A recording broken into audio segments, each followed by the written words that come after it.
बिस्मिल्लाहिर्रहमानिर्रहीम। मेरे देश व प्रदेश में रहने वाले तमाम तर बहन भाइयों को अस्सलाम वालेकुम। Welcome to another vlog. You are watching छोटा चिड़ियाघर। उम्मीद करता हूँ कि आप सब खैर खैरियत से होंगे और अल्हम्दुलिल्लाह मैं भी खैर खैरियत से हूँ। मजीद मेरी तमाम तर बहन भाइयों से रिक्वेस्ट है कि मुझे अपनी दुआओं में ज़रूर याद रखिएगा।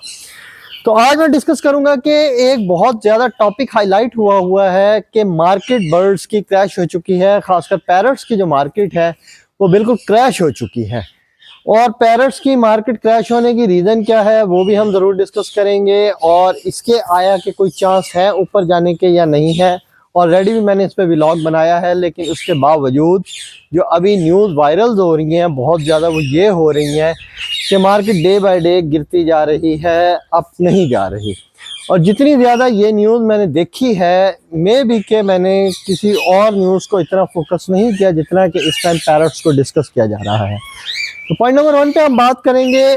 थोड़ी सी मैं मिसाल भी दूंगा उसके अंदर, और उसके साथ साथ मैं आपको समझाऊंगा कि पॉइंट नंबर 1 पर हम बात ये कर रहे हैं कि कोई और बिजनेस आपने इस तरह का देखा है कि जिसमें ये डिस्कस किया जाता हो कि जनाब मार्केट जो है फलां बिजनेस की हमारी इस तरह से क्रैश हो चुकी है, और उसको सोशल मीडिया पे या दूसरे नेटवर्क जितने भी हैं प्लेटफॉर्म्स वगैरह उन पे डिस्कस किया गया हो।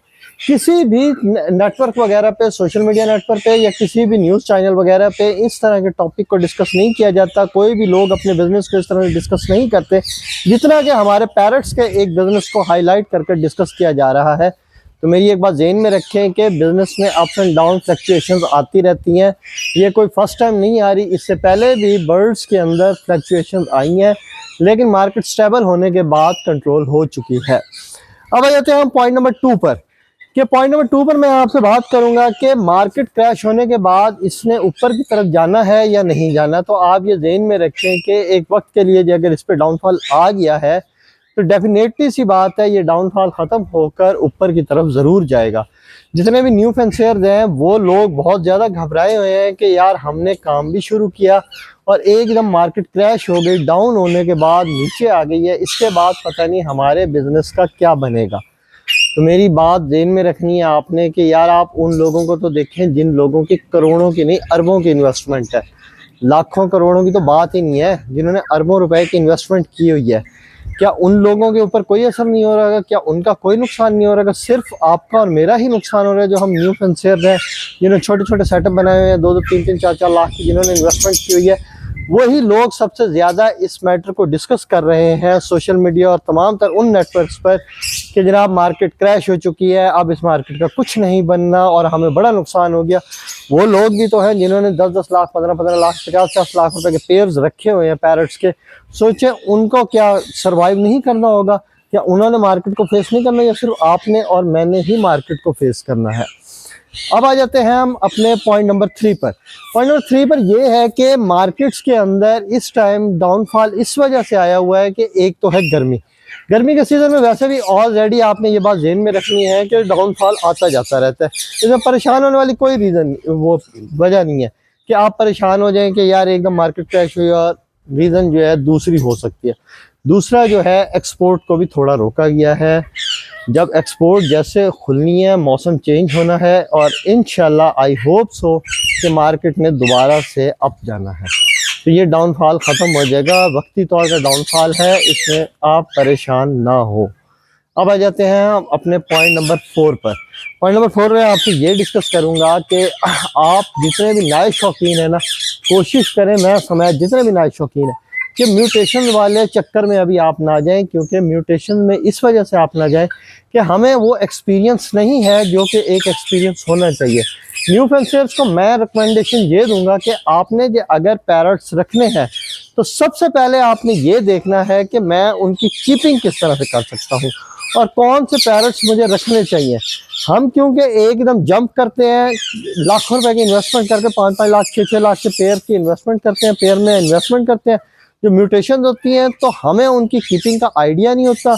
और फिर ब्रीडिंग तो दूर की बात है, जब हमें कीपिंग आ जाएगी तो ब्रीडिंग भी डेफिनेटली सी बात है हम उनसे ले लेंगे। लेकिन जितने भी न्यू फेंसियर्स, जितने भी एविकल्चरिस्ट न्यू हैं, उनको चाहिए कि वो इस तरह के बर्ड्स को लें, इस तरह के पैरट्स का इंतखाब करें जो मार्केट में सस्ते हों, जिसकी रेशो कम से कम प्राइसेस में होनी चाहिए।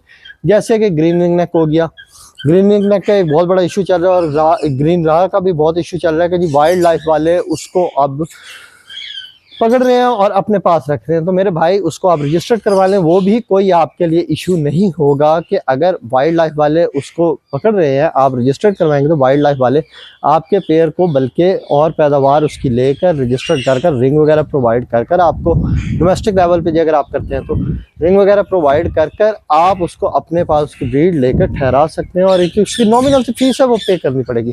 अब अगर आप ये कहें कि यार हम बर्ड्स की फीस क्यों पे करें, इसके ऊपर किस बात का टैक्स है, तो ये भी आप थोड़ा सा देखना। जितने भी बिहाइंड द फैक्ट्स जितने बिजनेस भी है ना, बड़े बड़े इंडस्ट्रीज हैं, वो तमाम तर लोग भी अपने अपने बिजनेसेस के टैक्सेस पे कर रहे हैं।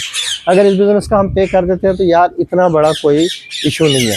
हाँ, अगर लोगों को नुकसान हो रहा है इसके अंदर तो आप उनको कह सकते हैं, अपना नुकसान शो करेंगे। जो रिंग जिस बर्ड ने पहना होगा उसकी डेथ कम से कम एक्सपायरेशन उसकी आपके पास होनी है, तो वो आप कागजों में दिखाकर अपना नुकसान वगैरह भी शो कर सकते हैं, जिसका आपको टैक्स नहीं लगेगा। जिसका टैक्स लगेगा वो नॉमिनल से टैक्स आपको लगना है। तो अब आ जाते हैं हम अपने एक आखिरी पॉइंट पर कि आप जो है अगर बिज़नेस इस तरह का करना चाह रहे हैं पैरट्स का, तो इसमें इन्वेस्टमेंट जो आपने करनी है वो इन्वेस्टमेंट आप छोटे बर्ड्स पे कर कर 1-1.5 लाख रुपए की पहले करें, ताकि आप बर्ड्स की कीपिंग सीख लें। जिस टाइम पे आप बर्ड्स की कीपिंग सीख लेंगे और आपको ब्रीड का एक्सपीरियंस हो जाएगा, पहले 2-3 साल मैं कहता हूं कि आपके कीपिंग और ब्रीडिंग में ही गुजर जाने। जब आपको ये 2 एक्सपीरियंस गेन हो जाएंगे उसके बाद आपने म्यूटेशंस की तरफ जाना है। और उसके अलावा आप इस हवाले से हरगिज़ भी परेशान ना हो कि ये मार्केट हमारी हाई नहीं होनी। हमारी मार्केट पैरट्स की बहुत जल्दी इंशाल्लाह ज़रूर हाई होगी जैसे ही मौसम चेंज होगा। और मौसम आप देख सकते हैं कि आज बहुत बेहतरीन है और उम्मीद है आई होप सो कि बारिश भी आ सकती है। तो उम्मीद करता हूँ कि आज का टॉपिक आपको पसंद आया होगा। फिर मिलेंगे कल एक नेक्स्ट वीडियो के साथ। Thank you very much. अल्लाह हाफिज़।